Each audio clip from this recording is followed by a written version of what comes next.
Buenas tardes. ¿Quiere ir abriendo su Biblia o seguirnos en la pantalla? Vamos a leer el Salmo 119, versículo 133. Seguimos con la serie El orden de Dios. Hoy es el tema número 8. He titulado Ordena mis pasos con tu palabra. Es una oración que David hacía a Dios. Ordena mis pasos con tu palabra. Vamos a leer. Dice así, Salmo 119, 133. Ordena mis pasos con tu palabra, y ninguna iniquidad se enseñoree de mí. Ninguna maldad me controle y me domine. Ordena mis pasos con tu palabra, Señor. Pues estamos a unos días de que el año termine. Hay mucho por qué darle gracias a Dios, ¿no es cierto? La gente alrededor del mundo se prepara para recibir un año nuevo, 2020, y por tradición el mundo, la gente, algunos cristianos también, otros no importa, en el caso de nosotros, celebran la llegada de un año nuevo con una cena, ¿cierto? Una cena. En esa última cena del año que termina, el platillo favorito es la superstición. Suena raro, ¿no?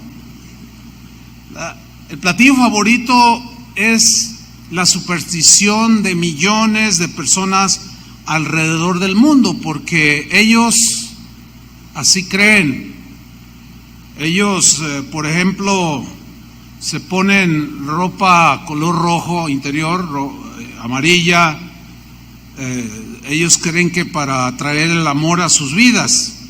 Otros encienden velas de colores porque dicen que el azul trae la paz, el amarillo la abundancia, el rojo el amor, el verde les trae salud, el blanco les trae claridad de pensamientos y el color naranja les da inteligencia.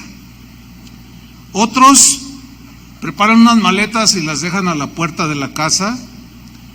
Ellos creen que para que el próximo año viajen mucho.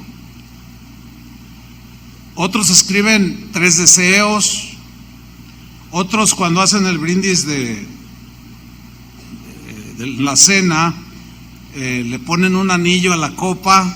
No sé si alguien se haya tomado con todo y anillo, no lo sé. Otros encienden todas las luces de la casa para que la luz ilumine todo lugar oscuro y se vaya la mala vibra, las energías negativas. Otros comen 12 uvas, cada uva representa un mes del año.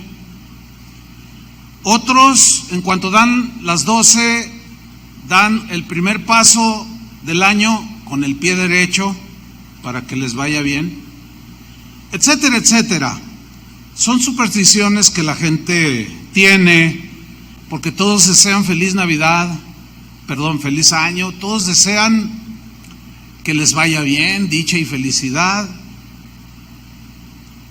Pero todo esto que hace el mundo es en medio de borracheras, lenguaje vulgar, drogas, etcétera, pretendiendo que con esta serie de rituales, de prácticas supersticiosas, pueden dejar atrás un año de mentiras, de adulterios, de fraudes, de fornicación, de robos, de odio, de agresiones verbales, agresiones físicas, hipocresía y toda clase de depravaciones. Como que todo se arregla con unos cuantos rituales de fin de año y todo queda listo para ser felices en el 2020. ¿Será? Bueno, así cree la gente, es supersticiosa. Pero el diccionario da una definición, nos define lo que es la superstición. Les voy a compartir, les voy a leer lo que el diccionario dice, cómo define una superstición. Es una creencia que no tiene fundamento racional. Es obvio que tiene de racional poner maletas a la entrada para luego viajar por todo el mundo.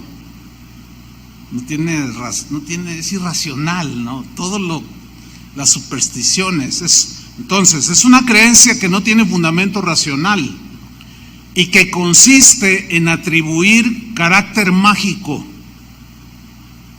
carácter sobrenatural a determinados sucesos o rituales en este caso, o en pensar que determinados hechos o creencias proporcionarán prosperidad, les darán paz, les darán dicha y felicidad.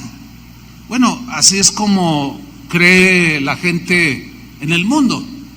Es un desorden total.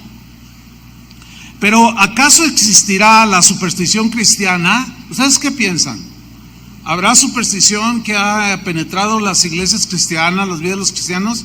Algunos dicen que no, pero sí, desgraciadamente sí. Por ejemplo, alguien va a salir de viaje y dice: pero vamos a cubrirnos con la sangre de Cristo para que nos proteja. Mire, la sangre de Cristo no es para protegernos, Él nos protege. La sangre de Cristo es para limpiar nuestros pecados. Eso es. Entonces le atribuyen a algo un acto: me protejo me cubro con la sangre de Cristo y ya me va a ir bien. No, eso raya en la superstición, hermanos, de verdad. Vamos a ir a expulsar un demonio, pero antes de ir hay que cubrirnos con la sangre de Cristo para que nos proteja. No. Es el nombre de Cristo en quien vamos a expulsar demonios. Y lo mismo pasa con el aceite. El aceite que dice Santiago que podemos ungir a los enfermos. El aceite es una representación del Espíritu Santo que trae sanidad. Pero algunos, algo sucede en sus mentes que le empiezan a atribuir al aceite mismo el poder para sanar. Y ahí es donde entra la superstición. Y es donde se aprovechan los que abusan de la fe de la gente y de la ignorancia de la gente que va a las iglesias cristianas y dicen: hermanos, fui a Israel, traje 50 botellitas de aceite de oliva del huerto de Getsemaní donde Jesús oró. Yo quiero una, vale $1,000 cada una, no le hace. Con a donde que usted va y unge todo, unge su carro, unge su casa, unge al perro, una ungidera por todos lados.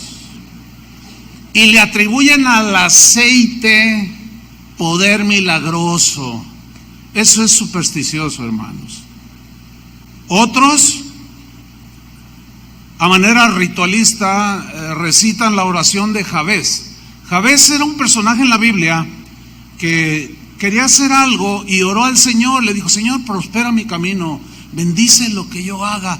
Y Dios le contestó su oración y lo prosperó y lo bendijo y le fue bien. Entonces muchos dicen: no, pues hay que repetir la oración de Jabez, porque si a él se le respondió, también a nosotros, ignorando que el plan de Dios para Jabez, era bendecir su viaje.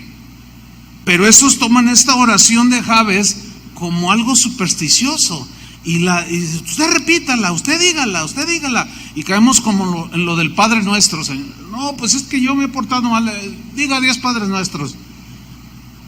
Y todo eso raya en la superstición.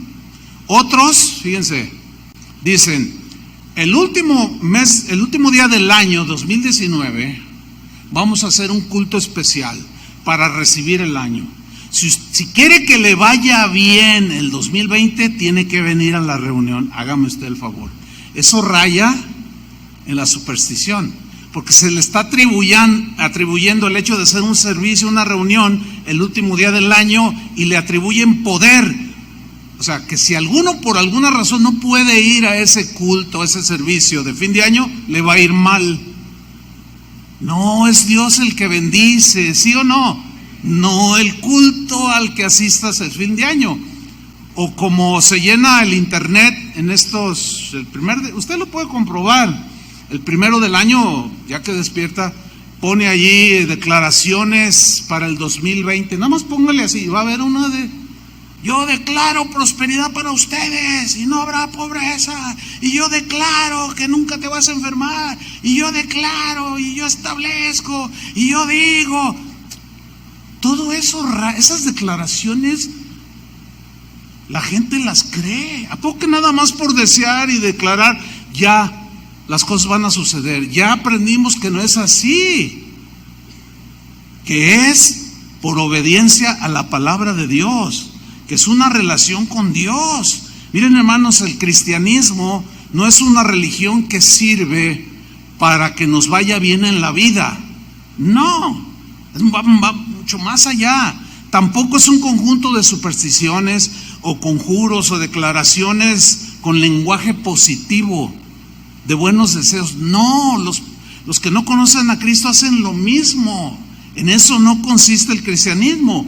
El cristianismo consiste en vivir una vida que agrade a Dios. ¿Cuántos dicen amén? En eso consiste el cristianismo. La Biblia es un libro donde Dios dejó plasmada la manera en la que Él quiere ordenar nuestros pasos.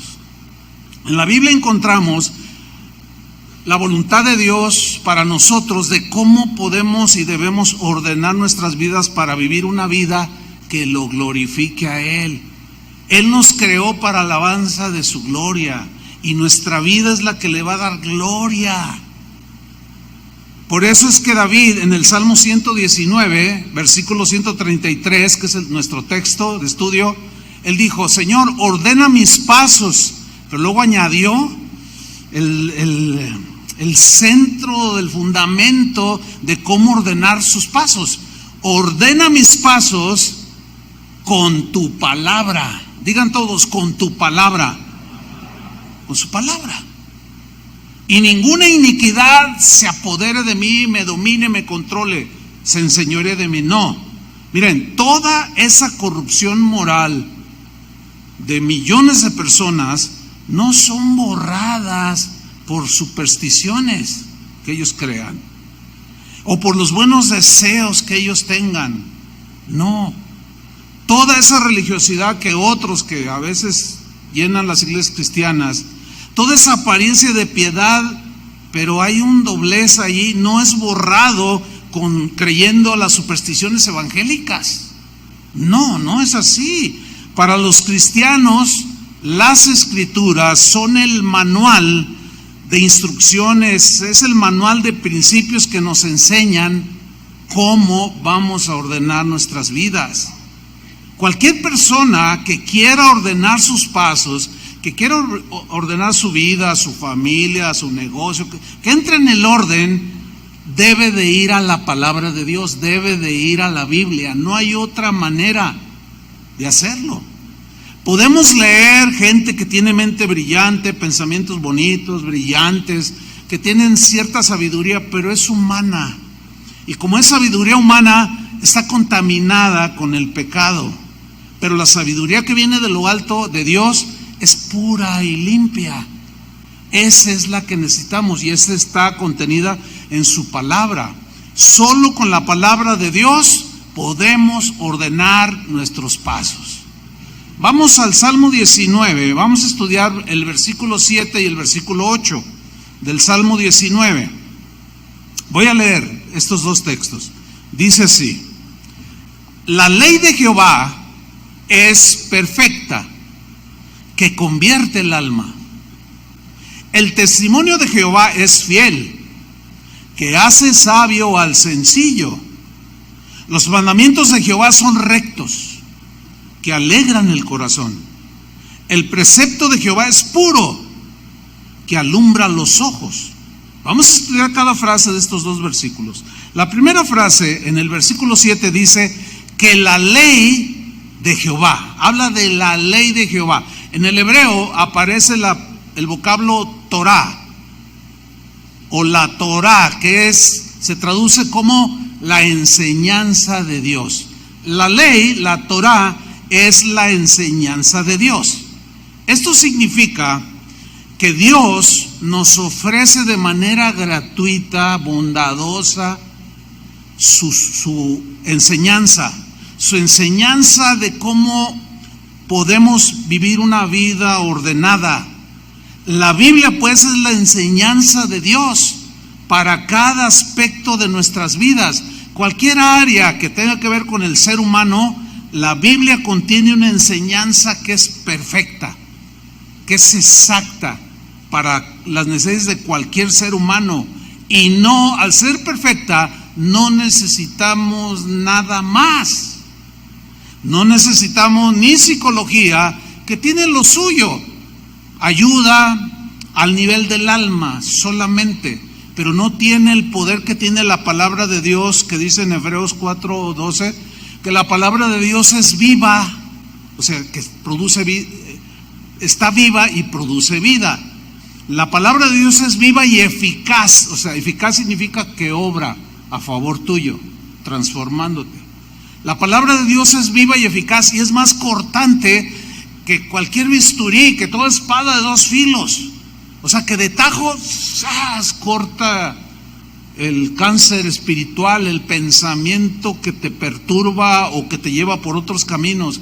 Eso tiene de poder la palabra de Dios, pero va más allá, que penetra, dice, hasta las coyunturas, hasta los tuétanos, y llega al rincón más profundo del corazón, del interior del ser humano, y penetra hasta partir el alma, la divide en dos, lo bueno de lo malo, lo que hay en nuestra mente y corazón, lo divide en dos y lo corta, lo discierne los pensamientos del corazón del hombre.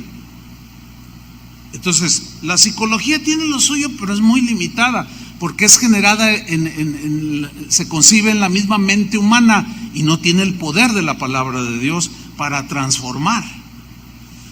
Nos basta pues la palabra de Dios, no necesitamos añadirle pensamientos brillantes de gente que tiene mente brillante, que tiene sabiduría, tiene conocimiento, pero sus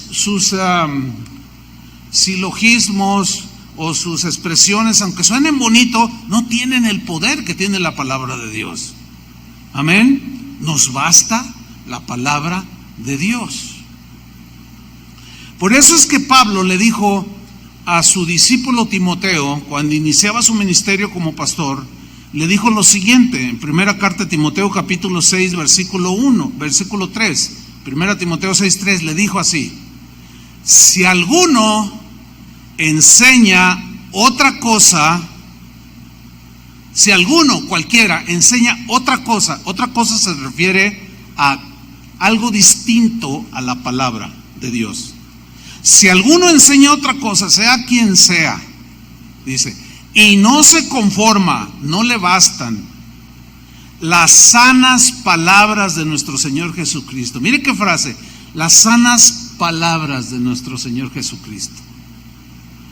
Y a la doctrina que es conforme a la piedad, toda aquella que te despierta devoción, respeto, temor a Dios, esa es doctrina piadosa. Si a alguno no le bastan las palabras de Jesús, ni la doctrina que es conforme a la piedad, está envanecido, enorgullecido, nada sabe. Por eso la misma Biblia dice: no le quites ni le aumentes, no le añadas, no le quites la palabra de Dios, porque si alguien hace eso, se mete en problemas con Dios, porque él está mutilando el mensaje de Dios y lo está presentando de una manera distorsionada, que en lugar de traer beneficios, daña a las personas, porque la palabra de Dios, como espada de dos filos, hace a veces dos funciones. Cuando es bien entendida, bien explicada, la gente es confrontada y transformada, pero hay quien la puede usar torcida para sus propios fines y eso mata a las personas. Ahora, volvamos al Salmo. ¿Cómo es la ley de Jehová? El Salmo 19:7. ¿Cómo es la palabra de Jehová? La ley de Jehová, la enseñanza, la Torah, ¿cómo es? Es perfecta. Digan todos fuerte, es perfecta. Ok.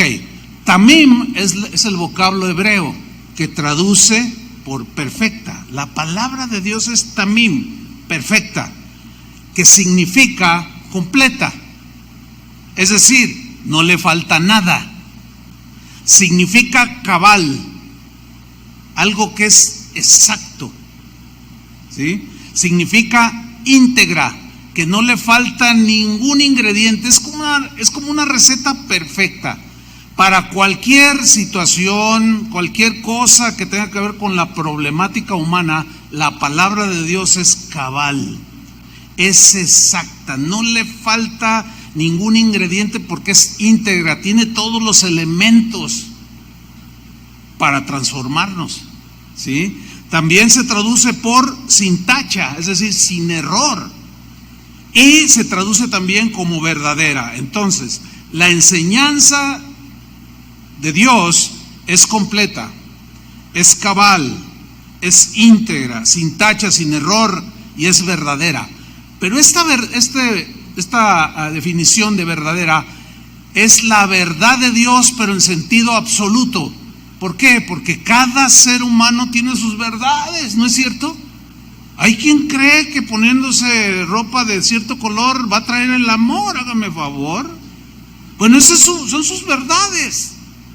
Cuando nosotros llegamos a Cristo, tuvimos un pasado, una forma de vivir, donde fuimos acumulando a través de nuestros años un montón de conceptos que para nosotros eran verdades. No, la Llorona, yo la vi, se me apareció Frankenstein. Hay un dicho que dice que cada cabeza es un mundo. Es verdadero ese dicho. O sea, cada quien tiene sus verdades. El problema con esto es que cuando llegamos a Cristo, la verdad absoluta se pelea con nuestras verdades que traemos almacenadas ahí. Por eso, en el mismo Salmo 119, versículo 9, David le da un consejo a los jóvenes. ¿Cuántos jóvenes hay aquí? A ver, todos somos jóvenes. Vamos a tener fe. No, jóvenes de corazón, es obvio, ¿no? Porque algunos ya pintamos canas. Pero mira, los jóvenes se caracterizan, acuérdense los que ya no son tanto, como éramos cuando éramos jóvenes. Éramos impetuosos, imprudentes. Si tenías auto a 200 por hora, o sea, totalmente un desorden, ¿no? Nos ofrecían cualquier cosa y no la comíamos, no la tomábamos, hacíamos y deshacíamos, nos sentíamos los conquistadores del mundo y ya, vaya a hacer esto y lo otro, y se creía yo, y comete uno muchos errores. Y David le da un consejo a los jóvenes, porque él fue joven, y les dice en el Salmo 119, versículo 9, ¿con qué limpiará el joven su camino? O sea, ¿cómo es que un joven no se va a corromper, a desviar en la corrupción moral, la corrupción intelectual, la corrupción espiritual? Y él mismo dice, ¿con qué guardará, con qué limpiará el joven su camino? Y luego dice, con guardar tu palabra.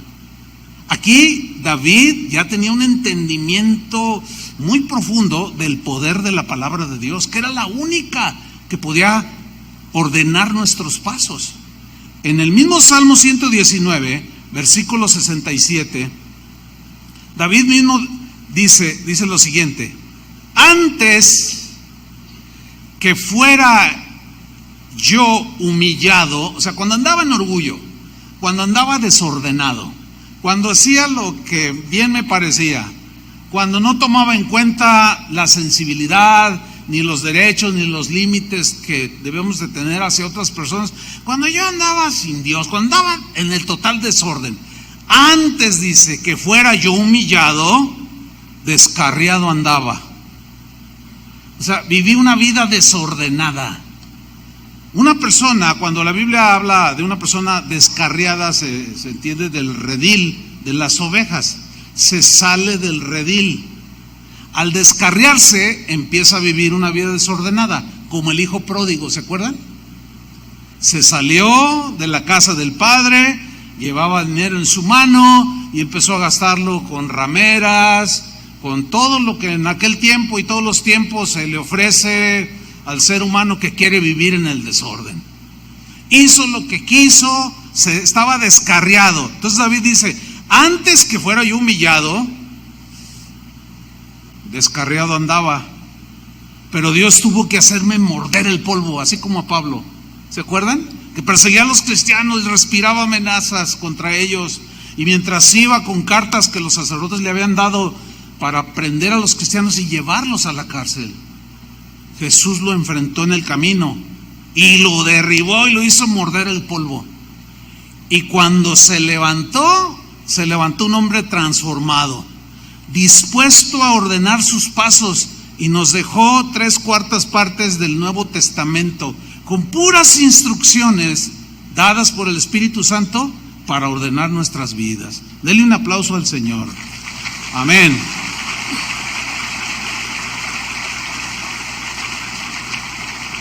Ahora fíjate, en este versículo 67 dice: antes que fuera yo humillado, descarriado andaba, mas ahora guardo tu palabra. O sea, ahora ya me ordené, mi vida se ordenó, mis pensamientos se ordenaron, mis emociones ya no se me desbordan tan fácilmente. Pedro, a una pregunta de Jesús, respondió de manera muy profunda.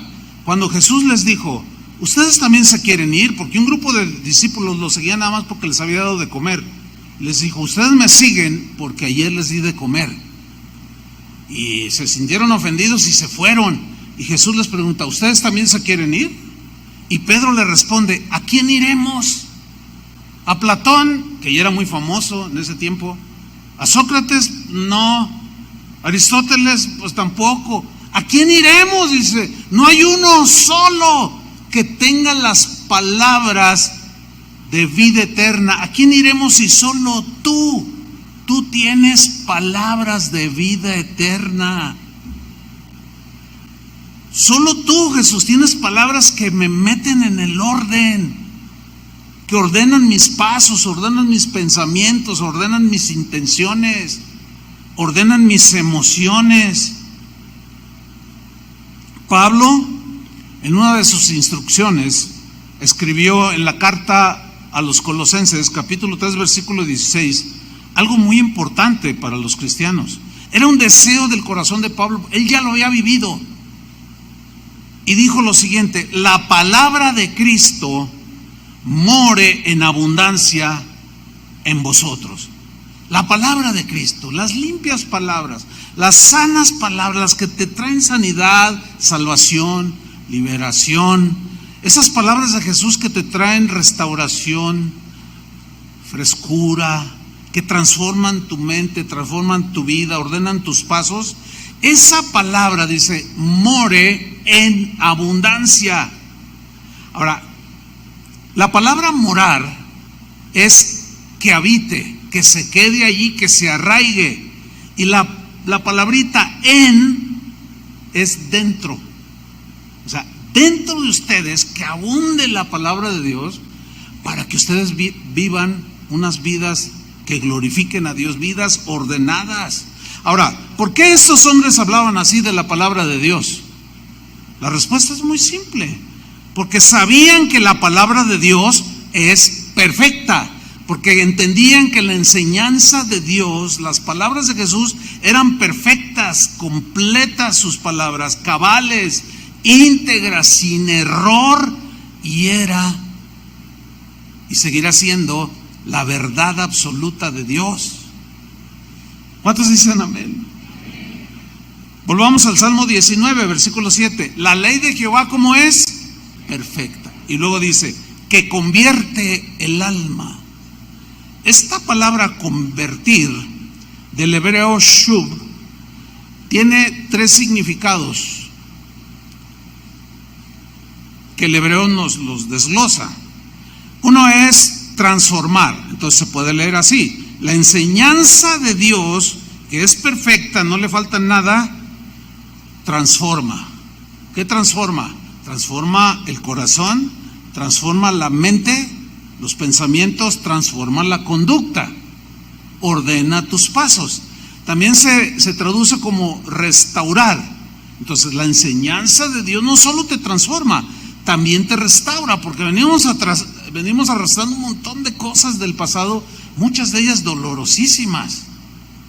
Un hombre me decía, un hermano me decía en una ocasión: ay, pastor, fíjese, yo era un hombre muy frío, Y mi esposa me reclamaba y me decía: tú eres muy frío, no me tomas de la mano, no me dices cosas cariñosas, a tus hijos les hablas, no los abrázalos, dile que los amas, ellos necesitan sentir que los amas y los abrazas. No, pues es que así soy, así crecí. Dice: pastor, es que, mire, yo crecí en un hogar donde mi padre era un hombre frío, era un hombre brusco, él nunca nos hacía un cariño, él nunca menos nos abrazaba, mucho menos nos daba un beso, y mucho menos nos dijo. Yo no recuerdo alguna vez que me haya dicho: hijo, te amo mucho.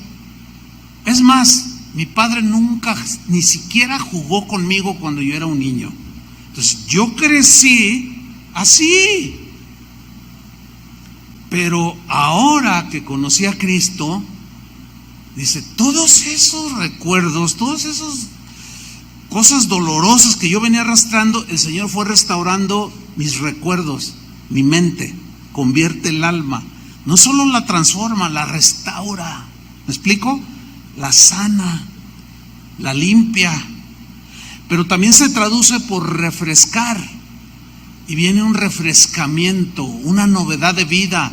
Como cuando Pedro, en su discurso ahí en el libro de los Hechos, cuando el Espíritu Santo descendió sobre de ellos y la gente estaba impresionada.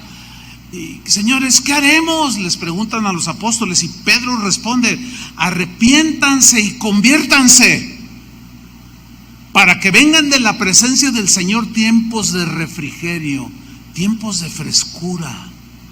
Entonces, cuando conoces a Cristo, empieza una transformación que te va a durar toda la vida. La transformación no es instantánea, así, hay un vuelco por el arrepentimiento y cambias de dirección. Pero la transformación, la conversión del alma, es que Dios va quitando esos pensamientos que no son de acuerdo a los de Él, porque Él dijo que sus pensamientos son mejores que los nuestros, ¿cierto? Que sus caminos son mejores. Entonces yo te voy a alinear a mis pensamientos. Yo nunca, en otras palabras, como si Dios nos dijera: yo nunca me voy a rebajar al nivel terrenal de tus pensamientos ni de tus caminos.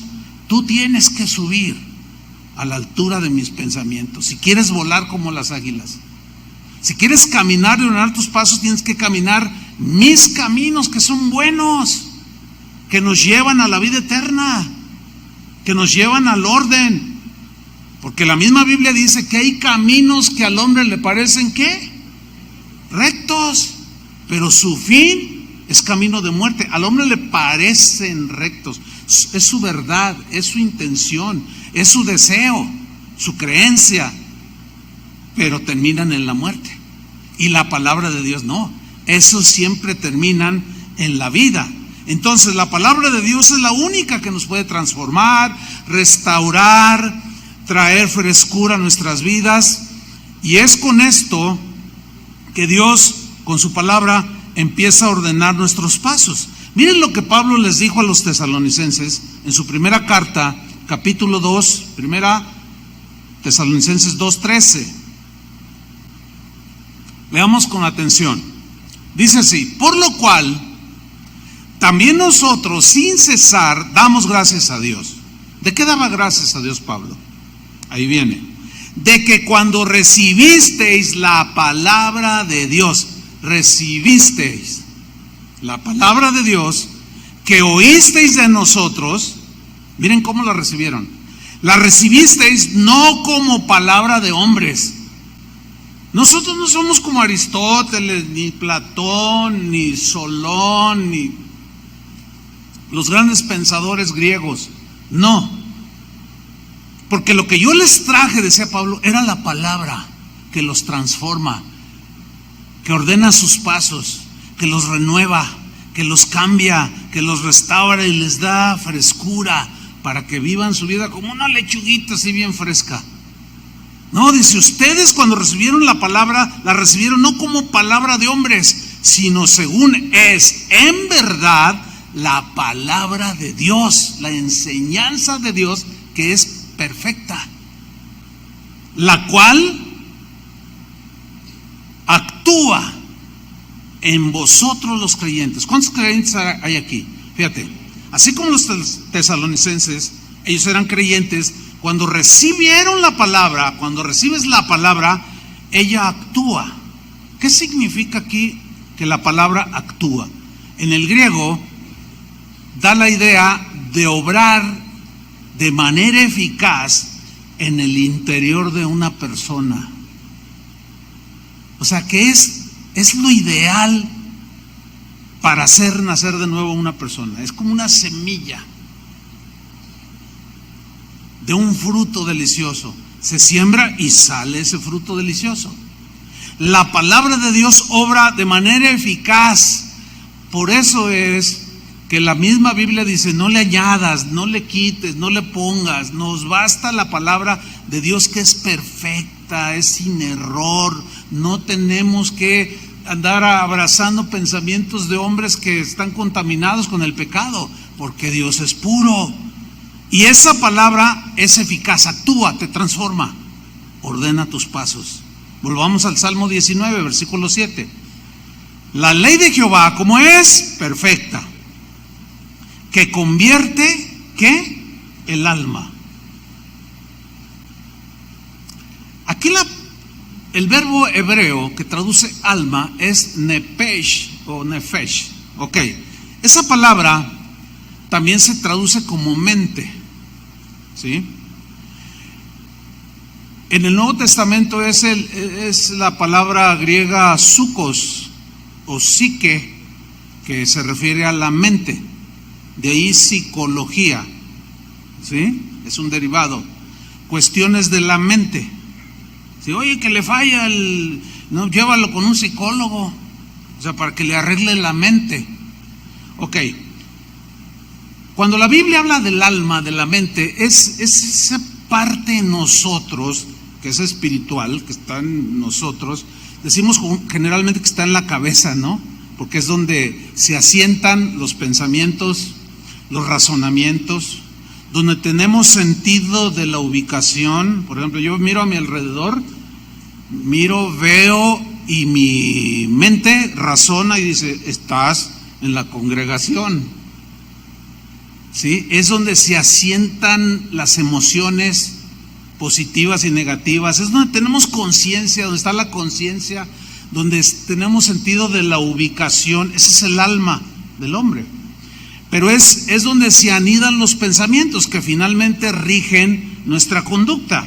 Ok, ¿qué hace la enseñanza de Dios, que es perfecta? Convierte el alma, la transforma, la restaura, la refresca. Pablo habló de esto en la carta a los Romanos, en el capítulo 12, versículo 2. Leamos con mucha atención. Dice Pablo lo siguiente: no os conforméis a este siglo. ¿Qué significa esa frase? Bien, en primer lugar, siglo significa al mundo. Cuando se habla del mundo en este contexto, se habla de lo siguiente: de la clase de vida que viven las personas que viven en este mundo. Por eso la Biblia dijo Jesús en una ocasión: ustedes están en el mundo, o sea, en el globo terráqueo, pero no son del mundo, o sea, no son del sistema de vida que vive la gente que ignora a Dios, que no respeta a Dios.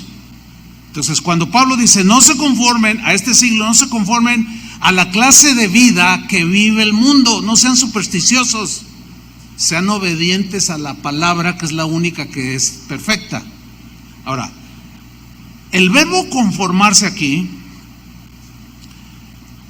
en el griego, también se puede traducir como amoldarse. Le voy a poner una ilustración. Usted quiere hacer una gelatina con una figura del Chavo del Ocho. Eso fue lo que se me ocurrió. Entonces usted tiene un molde, ¿no es cierto? Entonces usted ya prepara el líquido y todo y lo vacía en el molde. El agua tiene la cualidad, en este caso es una cualidad del agua, de acomodarse. Cuando coagula, después de que la metes en el refrigerador, que sacas la gelatina, sale con la figura del Chavo del Ocho y su chipote chillón. Bueno, Fíjate bien, Pablo dice lo siguiente: no se amolden a la clase de vida, a los pensamientos, vida, conducta y desorden de la gente que no conoce a Dios. No sean tan fáciles de ser arrastrados por el mundo. No se conformen, o sea, no se amolden. En el caso de nosotros no sería una cualidad como lo es en el agua. En nosotros sería trágico, porque nos puede arrastrar y llevarnos a la apostasía. Entonces Pablo es muy contundente: no lo hagan. Pero luego añade pues el ingrediente que complementa el por qué no nos amoldemos. Dice, sino, o sea, hagan lo contrario.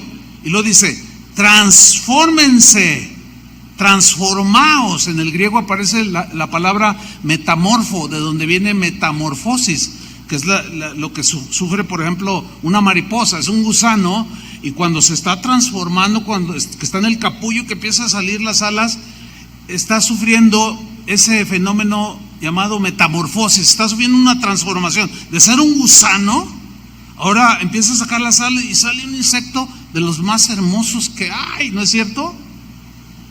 Dice, no, ustedes ya no se van a conformar así, ustedes se van a transformar, van a sufrir una metamorfosis, una transformación de un gusano, de algo feo a algo hermoso. Ahora, ¿cómo es?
Por medio de la renovación ¿de qué? De vuestro entendimiento. Y aquí la palabra entendimiento aparece en el griego la palabra suko o psiquis, que se traduce por mente.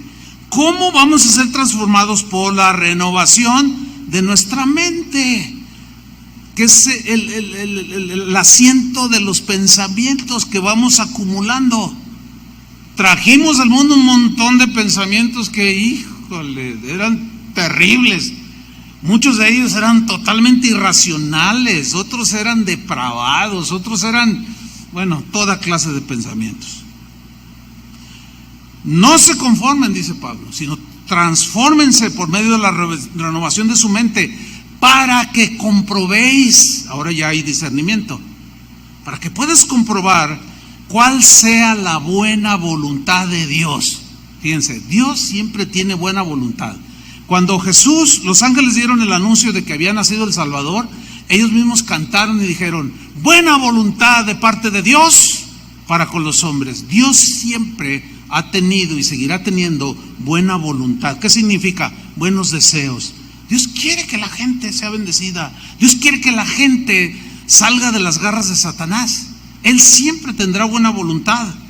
Entonces, por medio de la renovación de nuestro entendimiento, para empezar a ordenar nuestra vida, tenemos que renovar nuestra mente para comprobar los buenos deseos, las buenas intenciones que Dios tiene para nosotros.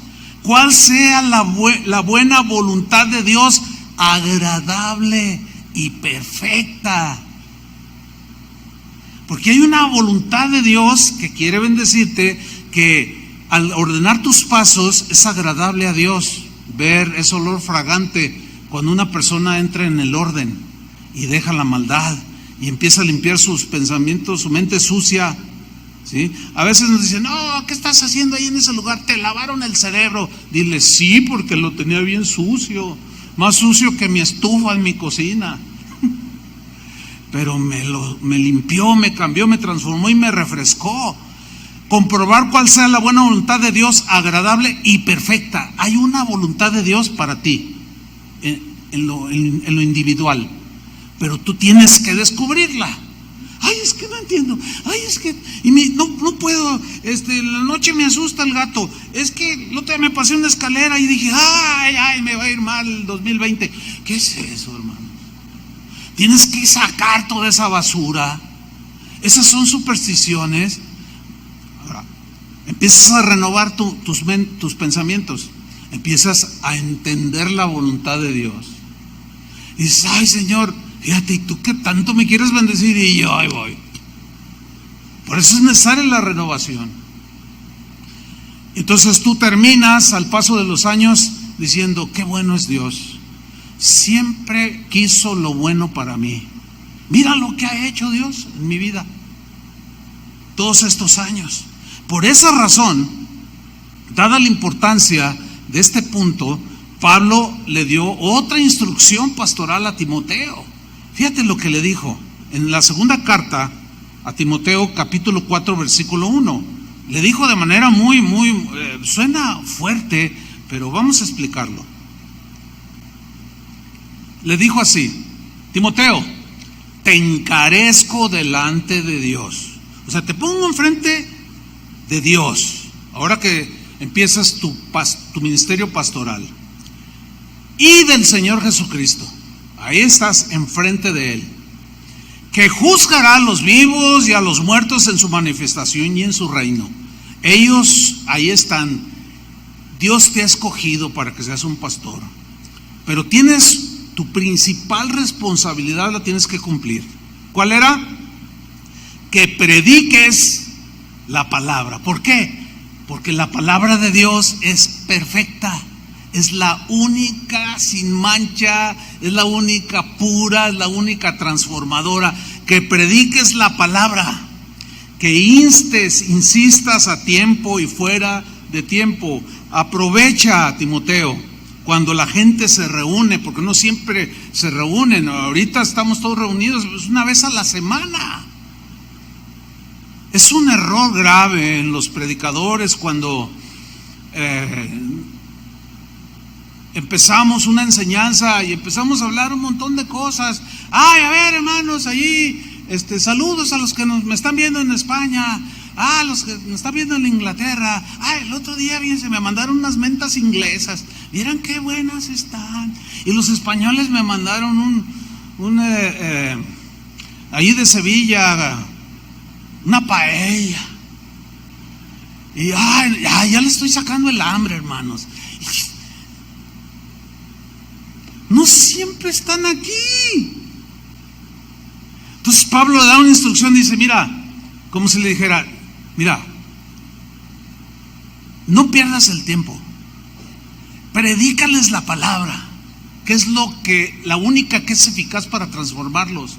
Predícales la palabra, y luego le dices a tiempo y fuera de tiempo, y luego le dices redarguye. Redarguir significa exponer por medio de la palabra el pensamiento de Dios, la enseñanza de Dios, predicarla, para que la gente como un espejo se mire en la palabra y se den cuenta de las conductas erradas, de los pensamientos torcidos. Eso significa redarguir. Por eso, si ustedes se fijan, cuando los predicadores predicamos, a veces decimos, como hay algunos que piensan esto o hacen esto, y más de alguno pues le cae por ahí, ¿no? Dice, hoy está hablando de mí, ya nomás le falta que diga mi nombre. Se sienten aludidos, nos sentimos aludidos, como si estuvieran hablando de nosotros. Eso es redarguir, explicarles la palabra de Dios para que se den cuenta al mirarse en el espejo de la palabra que sus pensamientos son errados. que nuestras conductas son torcidas, que estamos en un vil desorden. Eso es redarguir. Pero no solo esa instrucción le dio, sino también les dijo, reprende. Reprender es un tipo de regaño. Como Pablo les dijo a los Gálatas, les dijo, ay, Gálatas, tontos, torpes, ¿cómo es posible? Ustedes recibieron el evangelio, llegaron otros y ustedes les creyeron, los volvieron a los rituales. Se me hace que he trabajado en vano con ustedes, son torpes, les dijo. Y los regañó, y los Gálatas los reprendió. Y también se puede hacer la reprensión. Y usted tiene que entender esto, que es parte del ministerio pastoral: redarguir, reprender, meter el orden, desaprobar las conductas que llevan al desorden. Ya hablaremos un poco más de eso, vamos a tener todo el 2020. Bueno, no tanto, ¿no? Pero vamos a tener tiempo para explicarlo. Entonces, redarguye, reprende, exhorta. Y aquí a mí me impresiona siempre el equilibrio en la palabra. No solo todo es redarguir, reprender, porque exhortar aquí significa alentar, consolar, animar el corazón de los creyentes. Y hay un equilibrio muy interesante, muy importante aquí. Y si todo esto, redarguir, reprender, exhortar con la palabra, hazlo con toda paciencia. ¿Por qué le dice con toda paciencia? Porque la transformación, hermanos, es paulatina. ¿Están conscientes que aunque somos cristianos, deseamos caminar en el orden, nos seguimos equivocando? ¿Sí están conscientes de eso? Tenemos que ser pacientes los unos con los otros. Porque en ese caminar, aunque sea el camino de Dios, a veces tropezamos y nos caemos. A veces nos desviamos un poco del camino. Y otra vez, a ver, vente para acá. Este es el camino, andad por él. Tiene que ser mucha paciencia. Y Pablo le dice a Timoteo, mira, como diciéndole, así como Dios es paciente contigo en tu transformación, en tu renovación y en tu ordenar, yo te estoy dando instrucciones para que pongas orden en la iglesia. Pero así como Dios es paciente contigo, Timoteo, tú tienes que ser con ellos. Interesante, ¿a poco no? Con toda paciencia y doctrina. Doctrina es enseñanza. Enseñanza de Dios. Es que no hay otra, hermanos. Volvamos al Salmo 19. ¿Cómo es la ley del Señor? La enseñanza de Dios es perfecta, que convierte el alma. El testimonio de Jehová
es fiel. Fiel viene del vocablo amán, que significa firme. Testimonio son los mandamientos de Dios. Los mandamientos de Dios son firmes, certeros, confiables, estables. Ellos no cambian, porque Él es el mismo ayer, hoy y por los siglos de los siglos. Su palabra tampoco es inalterable. es incambiable en medio de estos tiempos cambiantes de tantas filosofías que rigen las mentes de las personas que viven en este mundo. La palabra de Dios se mantiene igual como antaño. Entonces es muy sólida, es fiel, firme, certera, confiable, estable. Vemos entonces que la palabra de Dios nos da un sólido fundamento sobre el cual podemos ordenar nuestras vidas, ordenar nuestro hogar, ordenar nuestra familia. Si tú tienes un negocio, metes orden en tu negocio. Ayer alguien, después de la reunión, que escuchó este mismo mensaje, la reunión del sábado, me decía: ay, pastor, no sabe cómo Dios me ha bendecido con este tema. Dice: mire, mi esposo y yo tenemos un negocio que iniciamos hace 4 años y Dios nos ha bendecido mucho y ha crecido y tenemos muchos empleados, pero fíjese que esto nos ha ayudado a poner orden, porque la gente hace lo que quiere, ¿sí o no? ¿Cuántos tienen empleados? ¿Batallan con ellos? ¿Son desordenados? ¿Y cómo somos nosotros? Eso es redarguir. O sea, vemos en los demás el desorden, pero a veces no nos vemos a nosotros mismos. Entonces esta hermana me comentaba: no, hermano, dice, fíjese, el otro día estaban haciendo un trabajo, llegué yo para hacer una supervisión y estaban 2 de los empleados poniendo algo, estaban en un andamio. Entonces, uno estaba enganchado de aquí, estaba abajo, y el otro estaba más arriba 2 metros y también estaba enganchado, pero no estaban enganchados del ¿cómo se llama? Del muro, de la plataforma. Dice: entonces yo los vi y le tomé video porque son bien tremendos. Se caen y luego le echan la culpa a uno y lo demandan a uno y todo. Y hay un reglamento para observar las reglas de seguridad por el bien de ellos. Entonces yo me acerco y le digo: oye, no estás enganchado al tubular. Si te caes, arrastra, cualquiera de los dos que se caiga arrastra al otro y se matan. Es que no me gusta, es que me siento desagusto. No razonan. Tienen esposa, tienen hijos y no se les prende el foco. Como no hace mucho, iba con un pastor, amigo mío, yo me subía, me dio un ride a un lugar y venía manejando y yo me fijé que no tenía su cinturón de seguridad. Le dije: oye, ¿qué? ¿Tú qué eres de plástico o qué? ¿Te cuida el ángel de Jehová o qué? ¿Por qué? Pues no traes tu cinturón de seguridad. No, es que me siento bien desagusto, me siento mal. Le digo: no, mira, el cinturón está diseñado para traer seguridad, ¿sí o no? Pero fíjate lo que pensaba: es que no me siento a gusto. Mira, a la hora de un impacto de 30, 40, 60, así bajito, kilómetros por hora, es un golpazo. Te vas a estrellar de hoja con el volante, te vas a desnucar y vas a dejar viuda a tu esposa. Ay, de veras, ¿verdad? Pues aunque no te sientas bien, piensa. Y la palabra de Dios te ayuda a pensar. Y se lo puso. ¿Cuántos de ustedes, levanten la mano, que hayan sufrido un percance automovilístico y llevaban el cinturón de seguridad? Levanten la mano. Miren, un montón. ¿Qué hubiera sido? ¿Cuántas veces no leemos las noticias? Algo que parecía leve, pero salió disparado por el parabrisas. ¿Por qué? No llevaba el cinturón de seguridad.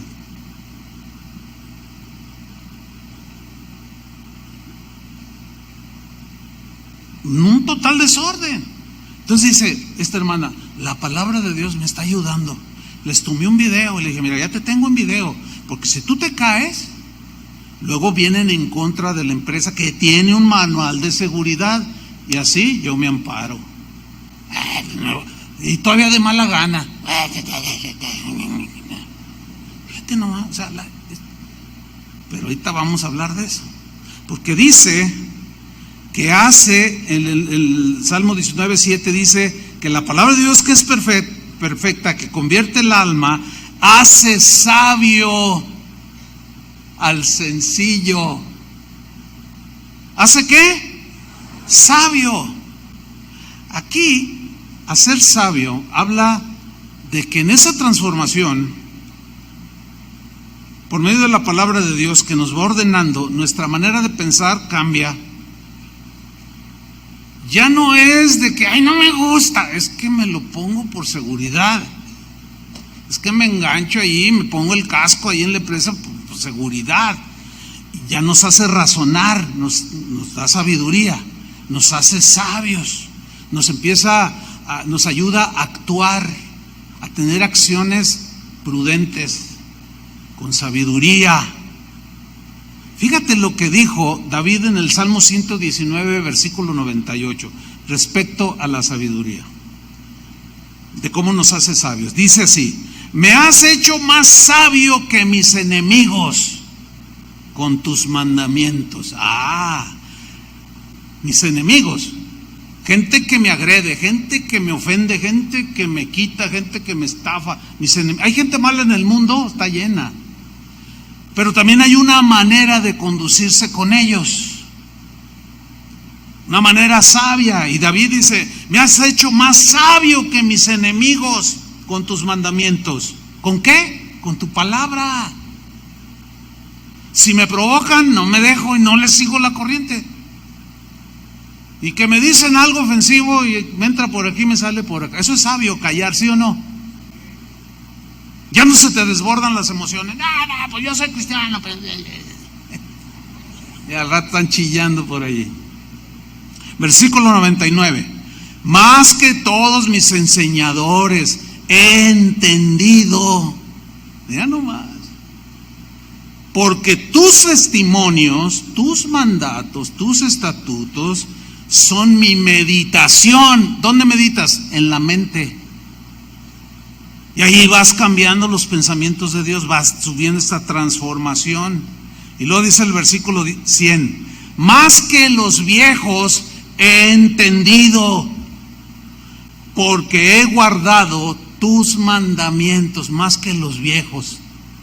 Fíjate, hay un pensamiento en el mundo que está muy anidado en los seres humanos, aparte de millones de pensamientos, pero el pensamiento que me refiero es el siguiente. Cuando alguien ya pasan los años, llega a los 50, a los 60, ya tiene su credencial del INSEN, ya trae su ganchito ahí para estacionarse donde ya se hace uno viejo.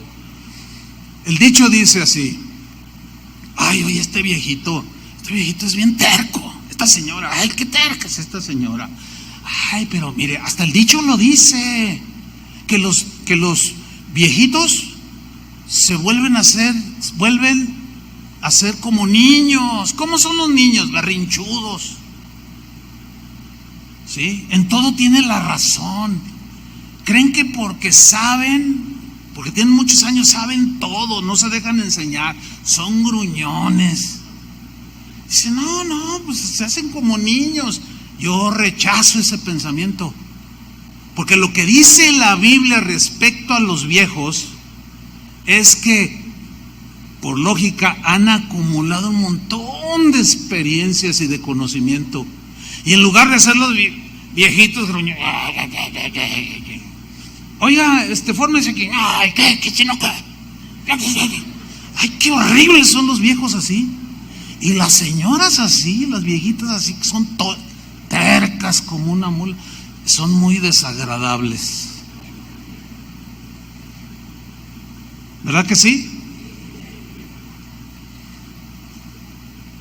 Alguien dijo que la experiencia es el cúmulo de errores cometidos durante toda tu vida. Y por lógica aprendes.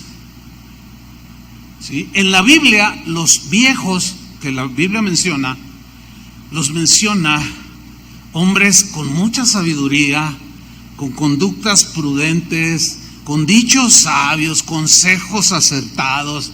Habla de un Job, un hombre viejo, de Abraham, del mismo Moisés, de Jacob, del mismo David, que cuando eran ancianos viejos no eran esos viejillos gruñones, que no les puedes decir nada.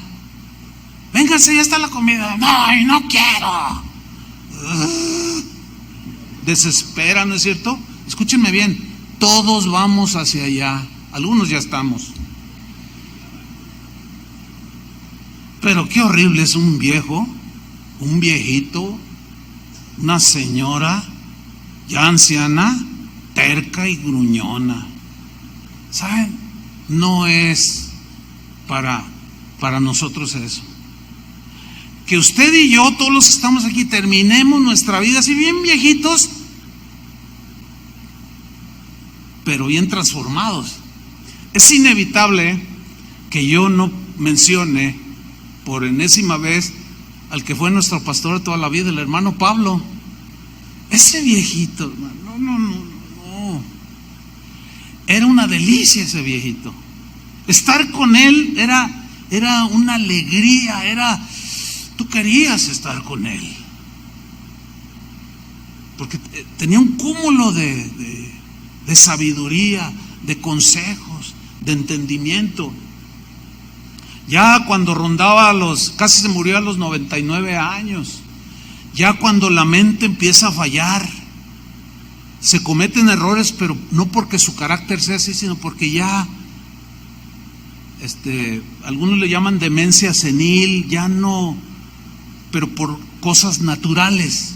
Pero cuando estaba en sus 5 sentidos, todo era consejo, todo era ejemplo, todo era que si cuando yo le preguntaba, nunca me dejaba sin respuesta. Cuando tenía que llamarme la atención o corregirme, siempre lo hacía, pero lo hacía de una manera tan sabia. Una vez le dije, ¿qué creen? Una vez le dije, oiga hermano, yo veo que usted se junta con este pastor, sabía que este pastor había cometido un hecho grave. Me dice, no me digas hermano, yo ya sé lo que hizo, pero está primero la misericordia que el juicio. Dice, y yo voy a hacer todo lo que está de mi parte para ayudarlo y levantarlo. ¿Qué has hecho tú para levantarlo? Me redargulló y me regañó, y con su ejemplo me sentí humillado. Dije, no, me falta un montón. Pero fue un viejito afable. Los últimos 2-3 años de su vida fue difícil por lo mismo, por obvias razones, ¿no? Pero Dios nos dio el privilegio de respetarlo y de honrarlo. Pero era un anciano con el que tú querías estar. Hay ancianos y ancianas que ni el perro se les acerca. Hermanos, por favor, no terminen de esa manera, no. Que tus nietos se te acerquen, que los abraces, que seas un hombre amable, una mujer prudente, sabia. Todo eso lo hace la palabra de Dios. Ahora, ¿a quién hace sabio? Según el texto que estamos leyendo, ¿a quién? Al sencillo. Hace sabio al sencillo. Mire, esto está bien interesante, está buenísimo esto. Ahí le va. La palabra patá, que es del hebreo, es lo que se traduce por sencillo. Del vocablo patá se deriva la palabra patán. Ahora, el diccionario dice varios sinónimos de lo que es un patán o una mujer patana. ¿Cómo se dice? Bueno, hay los que estudian más de vocablos ahí, luego me la pasan, porque yo digo, ¿cómo se dice? ¿Mujer patana? Bueno, patá se traduce por sencillo. El Señor hace sabio al patán. El diccionario define a un patán como un hombre grosero, una mujer grosera.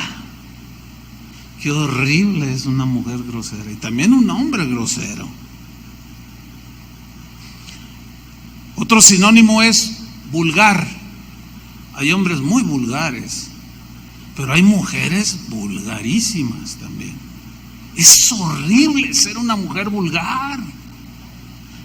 El otro día un hermano decía, ay hermano, vengo bien impactado, porque fíjate que estuve a punto de chocar se me atravesó una señora y todavía se baja la señora y me empieza a decir una de groserías.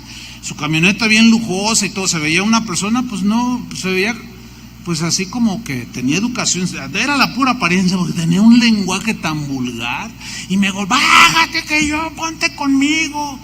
Qué horrible. Esas feministas que andan por ahí rompiendo todo son vulgares. O se ven muy bien. Por favor. Vulgar es alguien rústico, ordinario, simplón, es alguien tosco. Pero también hay una definición. Es un hombre bruto, rudo, ignorante. Eso es un patán. Un patán vive en total desorden, ¿sí o no? Eso éramos nosotros. Porque un patán es brusco, desordenado, grosero, vulgar, tosco, bruto, insensible. Y dice que la palabra de Dios te transforma de tal manera que te hace sabio al patán y a la mujer vulgar, tosca también, porque hay señoras bien toscas. Y me cuesta trabajo decirlo, pero pues esa es la definición. Hay hombres brutos y también hay mujeres, me lo ahorro. Se me hace muy fuerte. Entonces, la palabra de Dios tiene el poder para ordenar nuestras vidas, hermanos, y quitarnos lo patán. ¿Cuántos dicen amén? Nos quita lo grosero, lo vulgar, lo rústico, lo ordinario, lo tosco, lo bruto, lo rudo y lo ignorante, y todo eso y más. Nos quita lo engañador, lo codicioso, lo orgulloso, lo mezquino, lo irresponsable. Mire, ayer que terminó la reunión también se me acercó una familia, una parejita joven con un niño como de 10 años, bien bonito el niño, y lo dice, pastor, le queremos enseñar una fotografía, a ver si identifica a la persona, a ver, y saca el celular y me lo pone, y le digo, ay, está bien feo. ¿Quién es tan feo? Dice, ¿cómo que quién es, pastor? Usted lo está viendo, me dice él. Le digo, no, es que este hombre que está aquí está bien feo. O sea, se ve vulgar, se ve mal. Era yo, me dice. Mire, traía colgado un pentagrama satánico. Dice, yo era satánico, pastor. Si usted, un día le podré contar todo lo que yo hacía en el satanismo. Tenía los ojos blancos, o sea, se ponen como lentes de contacto, parecía Drácula el tipo. Entonces lo agarro así y le digo, a ver, y lo tengo aquí, y le digo, híjole, hasta tu expresión cambió. Dice, pastor, usted no sabe quién era yo. Y la esposa estaba contentísima. No, pastor, dice, mire, Dios lo ha transformado de una manera tremenda. Y dice el esposo, dice, mire, pastor, a mí nadie me predicó. Yo estaba haciendo unos ritos satánicos y yo me empecé a burlar de Dios. Dije, a ver, aquí estoy y que no sé qué. Y empecé a desafiar a Dios y que se manifiesta Cristo, dice. Y ahí caí de rodillas, estuve llorando. No me dio detalles, por eso no le cuento más. Dice, cuando yo me levanté de ahí, me arrepentí, rechacé todo lo de Satanás y empecé a buscar y di con casa de oración. Mire qué casualidad, ¿no? Y yo todavía miraba el teléfono y lo ponía así, no, totalmente transformado, hermano. Hasta sus facciones cambiaron. Porque la palabra de Dios nos ordena, nos transforma, nos quita lo tosco y nos va volviendo amables, cariñosos. Comienzas a abrazar a tus hijos, a tus nietos, sensibles, tiernos. Te hace hablar y actuar con más prudencia, sabiduría. Ya te subes al auto y te pones el cinturón, aunque no te guste, aunque te cale, dices, no, pues es que, pues no, todavía no quiero dejar viuda aquí a mi viejita y dejar sin abuelo a mis nietos, pues no, me lo pongo. O sea, ya piensas, pues, te quita lo brutus, para que se oiga en latín. Ay. Finalmente, versículo 8, los mandamientos de Jehová son rectos. O sea, rectos significan en el hebreo, son razonables,